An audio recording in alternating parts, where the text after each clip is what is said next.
რა მოტივს ასახელებს, რატო იყო თემქაზე? ერთ-ერთმა მეგობარმა მისმა ამ ბავშვებიდან უთხრა, რომ გაყოლოდა თემქაზე, საქმე ქონდა, ვიღაცა უნდა ენახა და უკან წამოსულიყო. სავარაუდოდ გიგაიყო, მაგრამ ვერ იქნებოდა დემეტრესთვის ეს რამე ისეთი დაუშვათ იმასთან დაკავშირებით, რომ აი რა არ ვიცი ხა მე საქმის დეტალები საქმე ნანახი მაქვს, მაგრამ ესე კონკრეტულად ვთქვათ, რომ დემეტრეს ის რომ ცოდნოდა, რომ იქ მსგავსი რამე მოხდებოდა და ეს ვერ ეცოდინებოდა, იმიტომ რომ არავით არ გეგმას მესაქმის მასალებში, რაც უნახე არ უარსებია დასაწყისშივე. დემეტრე რას ხდება ჩვენებაში? რასთან დაკავშირებით? ფაქტთან დაკავშირებით. რომ მივიდა გამოკითხვაზე, იქ რა მოუყვა გამომძიებლებს? არაფერი არ იცოდა დემეტრე მამის შესახებ, არაფერი ერთადერთხელ იყო 29-ში ამ ბავშვებთან ერთად თემქაზე. დემეტრე შეიძლება იმ დღეს ყოფილიყო ამ ბავშვებთან ერთად საბურთალოზე, დიღმის მასივში, დიდუბეში.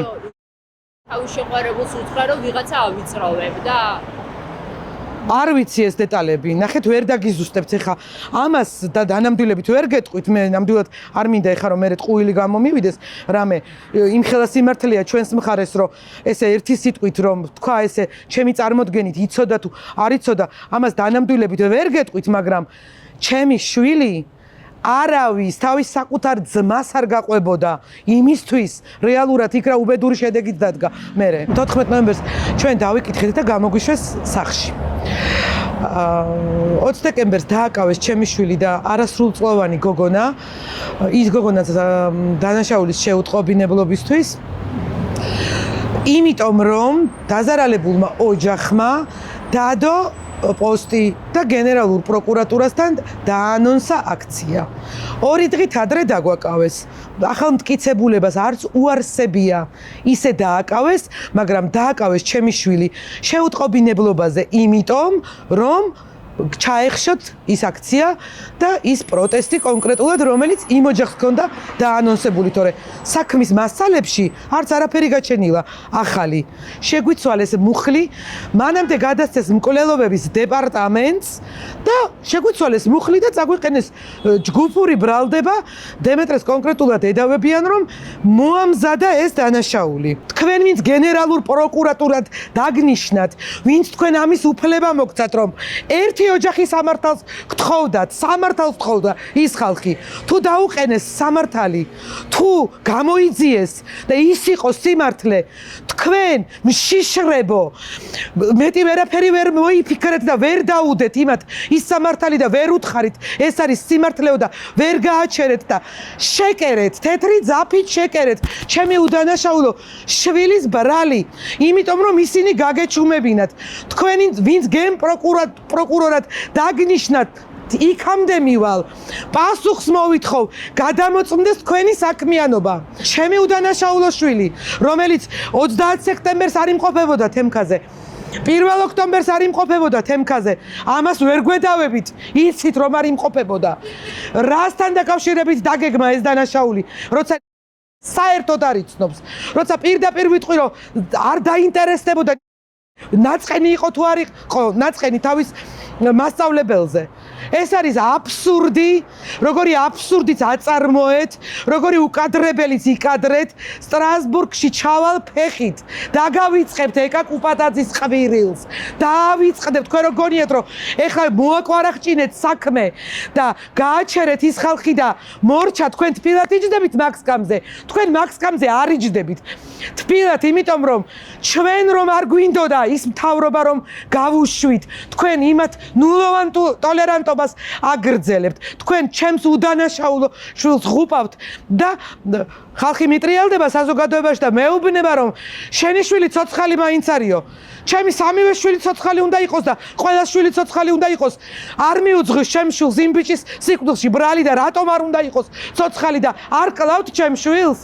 15 წლამდე რომ ელოდება ციხეში წლების დაყოფა არაფრის გულისთვის, უდანაშაულობის გულისთვის, ცოცხლად არ უნდა მაყურებინოთ, შვილს როგორ მომიკლავთ?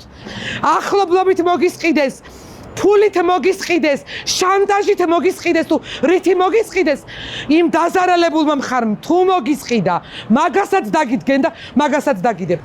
თუ ჩემი შვილი დანაშაულის მომზადების ორგანიზატორი იყო, რა დაორგანიზა? ქვა ჩაარტყითო უთხრა? მიდი თუ აქ დახვდით და ესე უქენითო უთხრა? რომ მოვიდა იმ ქვის ექსპერტიზა და არავის დნმ იმ ქვაზე არ არსებობს. არ ვიცი, ეს არ არის ჩემი სალაპარაკო. მე არ მაინტერესებს არც ის ქვა არ მაინტერესებს, არაფერი არ მაინტერესებს. უდანაშაულო შვილი ციხეში გამომიკეტეთ. 15 წლიანი ბრალი გინდა გიორგი გვარაკიძევ წაუყენო, იმიტომ რომ იმათმა არ იყვირონ.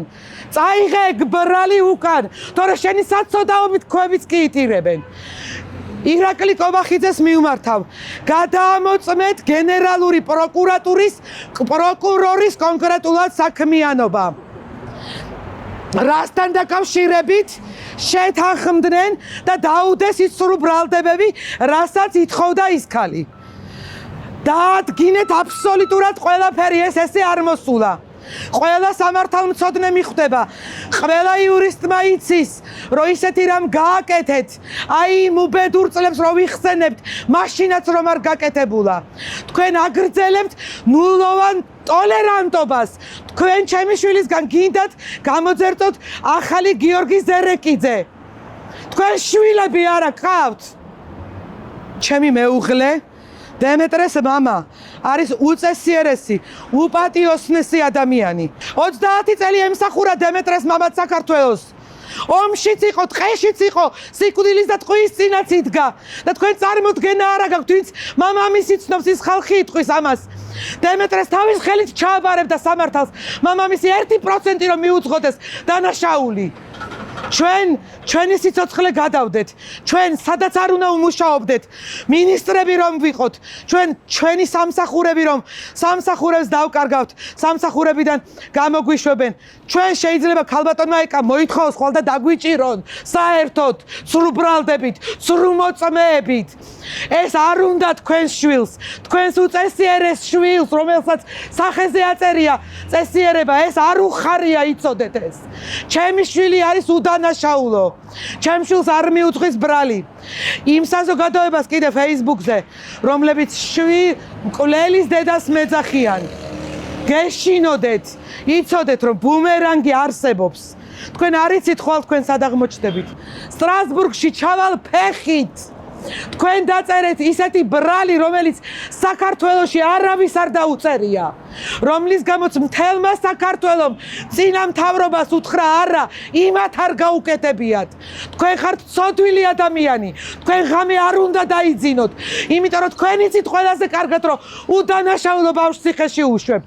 ხვალე მოვალ დავჯდები გენერალურ პროკურატურაში, ვიშიმშილებს სიკვდილამდე, სანამ თქვენ სახში არ წახვალთ, სანამ თქვენ მაგ ბრალს არ წაიღებთ. მანამდე არ გავჩერდები. თქვენ დაგავიწყდებათ შვილმოკლული დედის ყვირილი. დაგავიწყებთ ყველაფერს საერთოდ.